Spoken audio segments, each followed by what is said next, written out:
Hi guys, welcome back to my channel. My name is Twinklecooks. If this is your first time coming across my channel, seeing my face, you're welcome. Please make sure you subscribe and also hit the notification bell. That way you'll be notified anytime I upload a new video. So today with me I have Mr. Orijuba.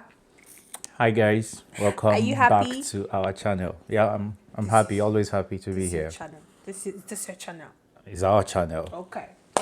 So today's video is gonna be a chit chat. We just recently clocked 3 years in Canada, a whooping 1,095 days in Canada, and we're here to just talk about the experience so far, just a chit chat, the significance of being in Canada for 3 years, and everything in between. So, guys, if this is what you're interested in, make sure you go nowhere. We'll be right back.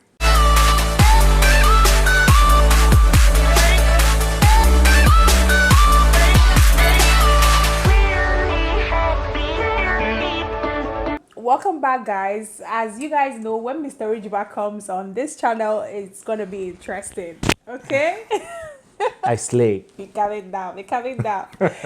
So we just recently clocked 3 years in Canada, and we're just so grateful. We're just going to have a chit chat with you guys and tell you guys the significance of being in Canada for 3 years, our experience so far, and so many other things we have also noticed being in this country this long. First of all, we're going to be starting from the significance of being in Canada for 3 years without going anywhere, no travel. Yeah, let's just hear what you have to say about that. Yeah, and just to clarify, the significance applies to permanent residents. And as you may already know, we came here as permanent residents. And how the program works, to be eligible for citizenship as a permanent resident, you have to have been in Canada for 1,095 days within the first 5 years. So, and the significance of that for us is that we've been able to achieve that in 3 years. 1,095 days is basically 3 years. Yeah. And how it works is because some people travel, they come here to land, but they keep traveling. Some go back home, some travel to other countries. That's why there is the 5 years room, provided within the first 5 years of you originally landing in Canada as a permanent resident. Once you clock 1,095 days in the first 5 years, you become eligible to apply for citizenship. Yeah. But because we've been here throughout, we've been here for... There are so many times I want to go and visit my siblings that are just close by. But because we just want to stay and just even going back days. to Nigeria, my heart has always been in Nigeria. I'm here, I love it here, but I've always wanted to go home. Yeah, but when you say go home, of course, go home. If you look as if you want to pack back to Nigeria, as if you Nigeria want to pack, would always be home. It's not as if you want to pack and go back to Nigeria, but I know he has always wanted to visit. And just go and come back because of course Nigeria is still. I always want to go home, right? My heart has always been in Nigeria. Of course, I love it here. We love it here, and it's a beautiful place, a beautiful decision we made for the family. But I've always wanted to go back home and all. But now with 3 years done and dusted, hopefully, but Nigeria is not making it even easier to make that decision now with the things happening at home. So many things happening, and yeah, but that's basically the significance. Now we are eligible and we are able to apply for Canadian citizenship. It is a totally different process, and it could take up to a year from now. But at least now we can. Now we can apply. Now we can also travel anywhere we want. Like go yes, to of course. Once we apply, because we've completed the 1095. Yeah, 1095. That sounds easier. Instead of saying 1,000.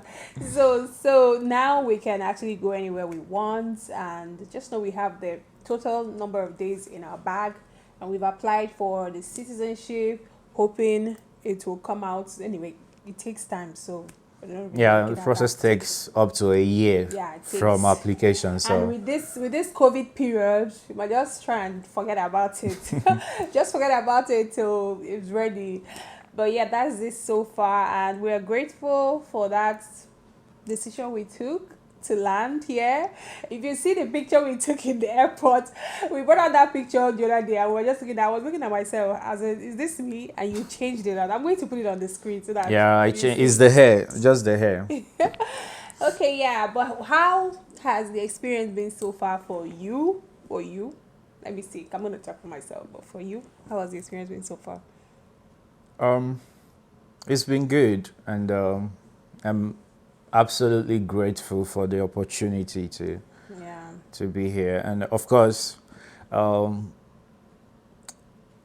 being able to bring the family over, settle the family in, gives some level of assured future, especially for the kids. Yeah. So that part is a very fulfilling experience. Settling in is difficult. It can be less difficult. It can be more difficult.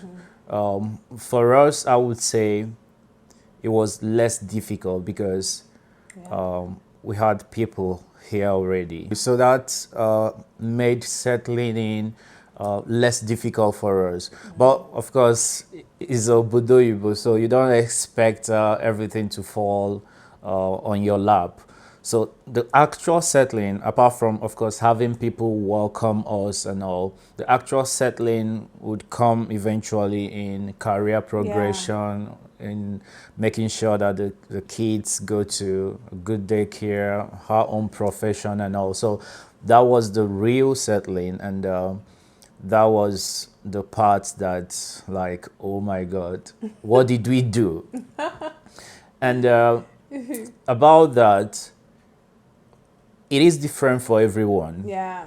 Everybody they have their there are a lot of people that they just come immediately. Yeah, They some get their people call professional me. Some job. people actually got jobs while still in Nigeria, and for some others, it may take a lot more time. Yeah. So one important piece about that is to trust yourself, trust your process, and keep working.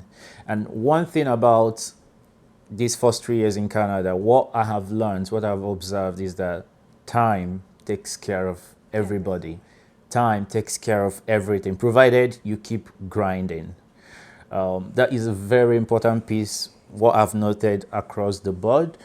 People come in within the first few months, they are good, they are settled, they have a job that they want in the part that they want, and they are good. There are a lot of variables that could also contribute to that. Some of these variables include what you know, and it is a critical variable. What you know about your profession, what you know about the people in your profession in Canada.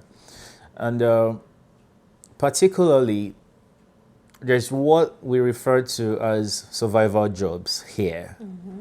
A survival job can be anything. But of course, from the name survival, it's just you do that before you get into your part.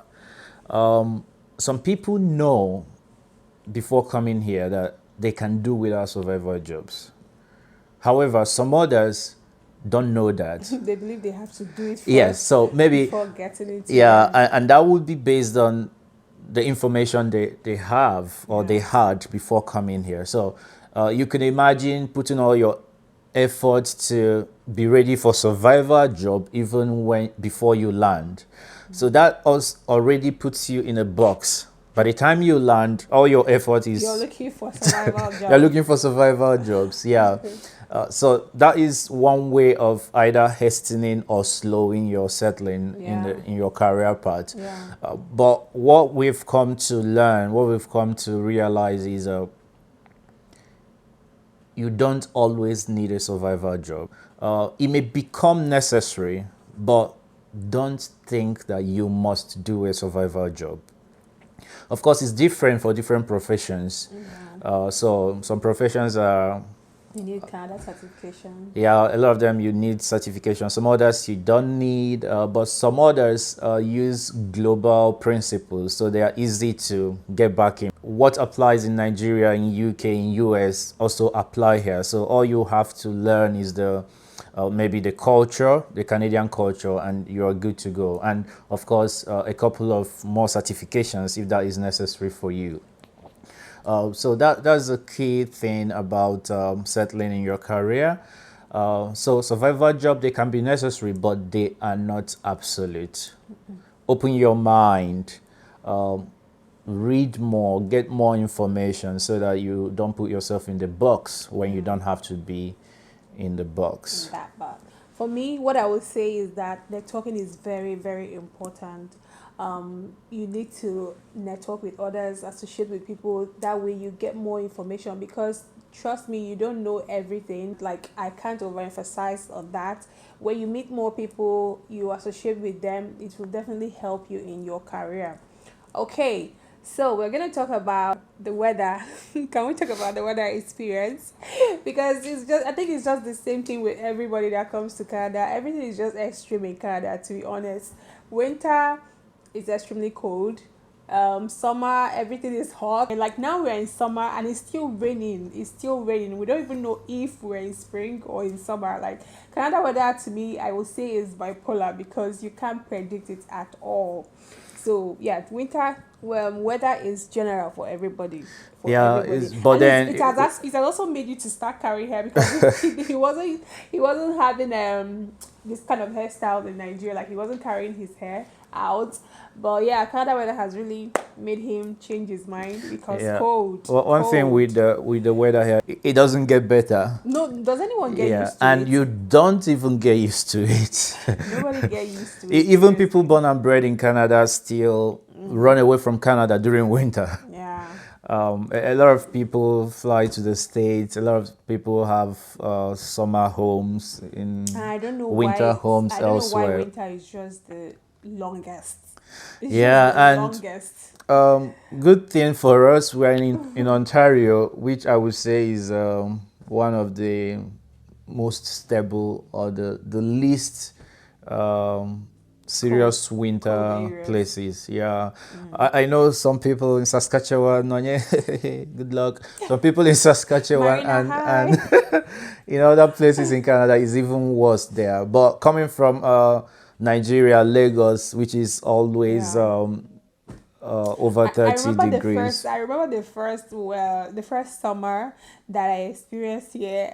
We went outside and I was telling I remember telling you I don't know if I should take off my clothes. I don't know what is happening to me. Yeah. That is too hot. I think that day was 40, 45 or 60. I don't remember. It's difficult to even keep up with It was very with the hot. weather, I had but to, you have to AC now wasn't even helping you out. have to I wanted to appreciate take off my why they are clothes. almost naked during Yeah, summer. seriously, that's another thing. Like when you see them wearing pants and bra outside, you're like, are they going crazy? But seriously, it's just because of the weather. The It's summer extreme. here is very hot, and the kind of hot is it's not Lagos kind of. Lagos hot is cool, Yeah. and I say that because here it's very humid. It's very hot, but you are not sweating. It's Yes. very dry, hot, and it's difficult to cope with. You have to stay hydrated all the time. But Yeah, then I'm for moisturized. for winter as well, it gets It's so only in cold. Canada I learned how to use SPF by force, like What's SPF? sunscreen. Even till now, it's even difficult for You me don't to use even. it, but seriously, I But you will can't see step the out. impact straight up. You will see Yes. the impacts of the sun Yeah. on your body. You start seeing the effect Yeah. immediately. All right. So we've been here 3 years, and in these 3 years, there's been a lot of things to learn, a lot of things to unlearn, and a lot of things to relearn. And of course, we had a lot of culture shocks. But one thing I give to Canadians and Canada is that they are very cautious. I know a lot of people take that they are nice. I don't see it as niceness. I just see that Yeah, but just be they're, careful. they're very humane, and yes, they're very careful, Yeah. especially being that the world has become so much sensitive. A lot of people tend to be nice to you, but they're just being nice. It doesn't go beyond that Being nice. conversation. And of course, in the last 3 years, I've learned so much. We've learned so much more about race and racism.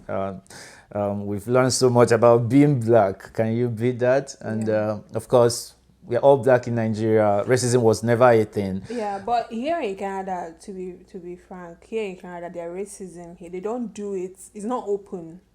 But Okay. that's a dangerous type of racism. Yeah, it's not very open like we have In the in our US, neighbors, in you our know. neighboring country. It's not very open, but it is also a dangerous type of racism because it's not openly acknowledged that it exists. Nobody wants to be called out. But somehow we know it exists. But it's a work in progress, and we appreciate the work that they're doing. We appreciate the sacrifice of Yeah. the black people who have been here before us, who have felt the brunt of it all.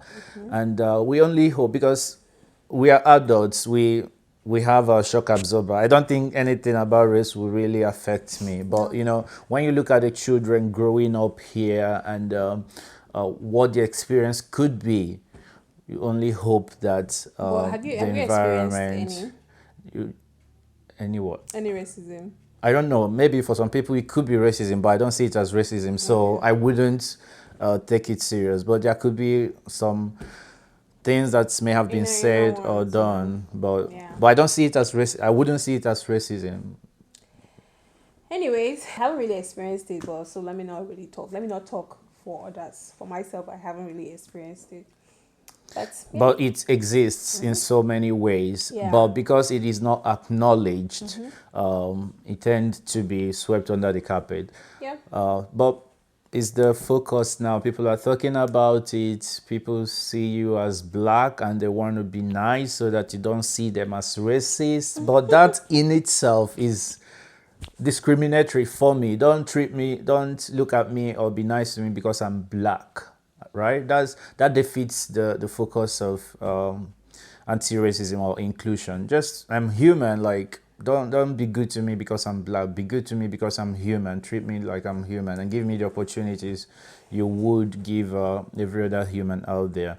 But yes, as I was saying, for the kids, we just hope they grow, they are strong, and they are able to deal with whatever they see and face in the future, because we can only do so much. Yeah. Next, we're going to talk about raising our kids, how it's been the experience so far. So let's talk about our experience in terms of raising our kids here since we arrived in Canada.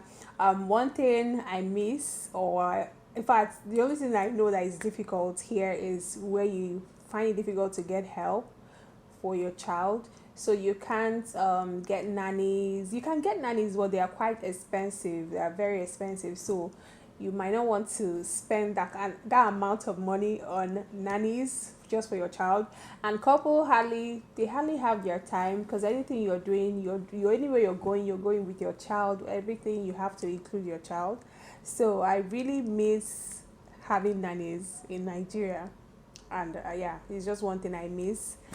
For me, yeah, of course, there are a lot of people that can help with childcare in Nigeria. A lot of cousins around there, a lot of people that can come. aunties, grandmothers, In Nigeria, they say the community raises the child, so it's not just one person. yeah, so it's easy. You can still flex. You can still Have go weekend out. hangouts. A lot of things you can still do. One thing you miss. I know, but here, of course, you are everything to yourself and to your children, and you Yes. can't leave your children alone. If you're going out with them. You can't leave them in I the think car. they can be alone from 12 years or so, right? Yeah, from 12 years. That's still far. Yeah, you can't leave them in the car, and there are a lot of things you can do. Let me tell you my experience. There was one time I went for grocery, and then the car that parked near me, the man left his child in the car, and he just rushed inside to go pick something. I'm sure he forgot something, and he rushed inside to go pick something. Then another lady now saw the child behind the car, and the lady was already using her phone to call, I think, the police or something. And then when child support services. yeah, child support services, then that was immediately the man was also coming, and immediately the woman started shouting at the man. The man was now apologizing. I'm sorry, I'm so sorry. Your own child, you're apologizing.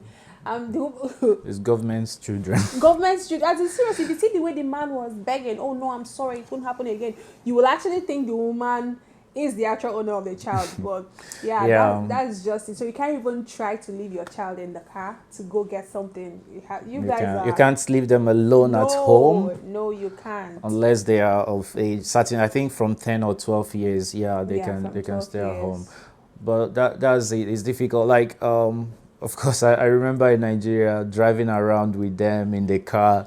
You put them in, or you carry them at the back of the car. Yeah, Yeah, okay, that kind here, of course, each child, their what do they call it? car seat. Their car seats. Yeah. Yeah, of course. There are a lot of safety concerns that you have to adhere to safety requirements around children. So guys, these are some of our experiences, and yes, 3 years, no regrets.